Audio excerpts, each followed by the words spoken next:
Rock 102 wrapping up the Pot of Gold weekend here on Sunday. We got Pete Wentz from Fall Out Boy hanging. Hey, how are you? I'm good. So you guys, a while back, played a concert for the troops at Luke Air Force Base for the Super Bowl. Back in Arizona for Pot of Gold, so welcome. Thank you. Thanks for having us back. And this Friday at South by Southwest, you guys are going to be the first inductees into the Hall of Wood for MTVU's 2015 Woody Awards. You guys got wood. Exactly. We're setting the bar very low for everyone else. What does a Woody Award mean to Fall Out Boy? Because you guys have won all sorts of awards throughout your career. Yeah, I mean, I think the Woodies are a cool one because the Woodies really support emerging artists. You know, like that was the first place we went and got an award, and I think that it's cool. I think when you stop listening to the next sound, you get out of touch, you know. So it's cool that we can still go back to the Woodies and see artists that are just, you know, coming up now, which is cool. And American Beauty, American Psycho, it is, if I'm not mistaken, your third #1 album. Yes. 3rd out of 6. You guys are batting 500. That's Hall of Fame numbers, right? Yeah, I guess, depending on the sport.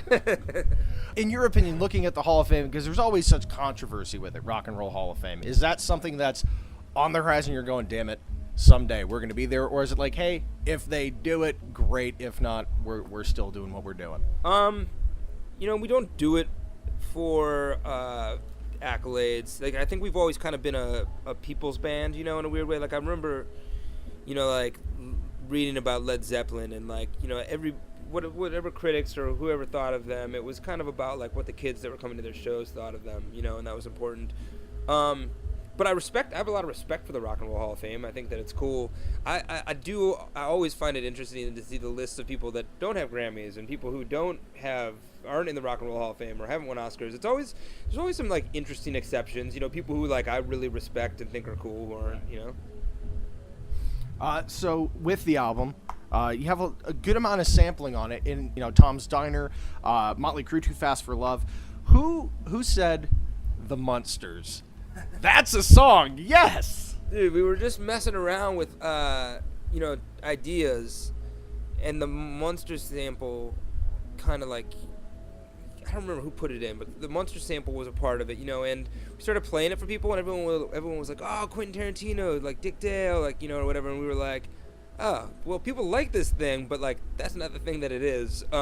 But let's write a song about Uma Thurman instead, which is crazy. Whenever we play it, all I can picture in my head is that scene at Jackrabbit Slim's with her and John Travolta, and it's but with the Munsters music in the background, totally. I guess. Were there other TV shows that were in consideration before the Munsters? And, you know, follow up, why not a Simpsons one yet? It only seems fitting.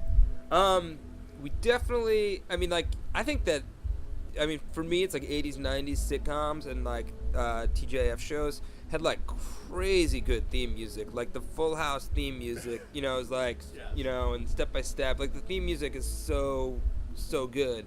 And, we've played the Simpsons end credit before on an episode once. They let us record that, which is pretty cool, you know, pretty cool. Yeah. Now, you guys, and this is crazy to say, you've been around for 14 years. Do you feel now, where you guys are, that there's more pressure or less pressure than 14 years ago? I think it's different pressure, you know? Like, I think that, you know, 14 years ago, had we been here, that we'd be on a side stage just trying to get attention, so we'd be trying to, you know, set the side stage on fire or something like that, you know? Right. And now it's kind of crazy because we look at the poster and it's like, oh, man, like, who's headlining? We're headlining this thing? Like, that's a different kind of pressure. I think that,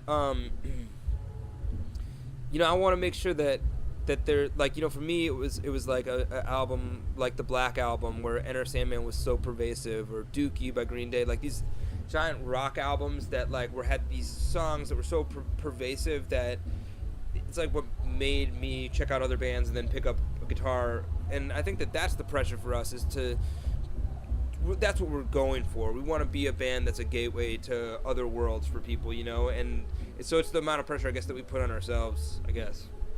Do you ever have those moments where you're playing a festival, you're headlining a festival, or playing alongside other bands where you're going, holy shit, I'm playing with insert band name here? Yeah, it's insane. You know, like we went out and played with Linkin Park. We got to play with Metallica. We were just in Australia playing this festival Soundwave, and like and every time we would be heading. We played a side stage, and every time we'd be going to get to our stage, Judas Priest was coming off stage, and Rob Halford is literally. I mean, besides being an amazing and iconic, legend, I think that he really taught us a lesson in like, he would come off stage and he'd be like, "What's up, Pete? Like, hang out with us, talk with us," and it was like, dude, if that guy has had, like the time of day for us, like it was a really good look into someone who treats people in a great way. Like I was like, oh, I see why, like one of the other reasons you've won for so long,